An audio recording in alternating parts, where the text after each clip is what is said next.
In today's video, I will walk you through how to unarchive emails in Gmail. Before we jump into this quick tutorial, tap the link in the description below to follow along. And let's get started. First, open Gmail and look at the menu on the left side of the screen. If you don't see all of your folders, click More to expand the menu.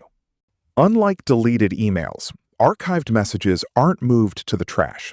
Instead, Gmail removes them from the inbox label while keeping them safely stored in your account. Click More on the left side of Gmail and select All Mail. This section contains messages that are stored in your Gmail account, except for messages that are currently in the trash or spam folders.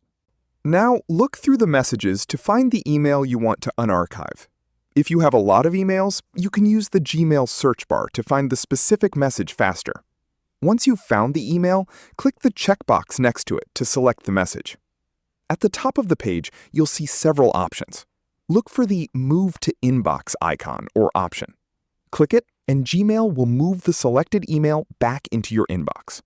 You can also open the archived email first.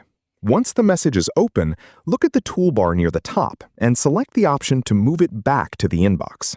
After you move the message back, it will appear in your inbox again. The email itself has not been changed or recreated. If you want to unarchive multiple emails at the same time, you can select several messages using the checkboxes next to them. Then choose Move to Inbox. Another useful way to find archived messages is through Gmail Search. You can search using the sender's name, email address, subject, or keywords from the message.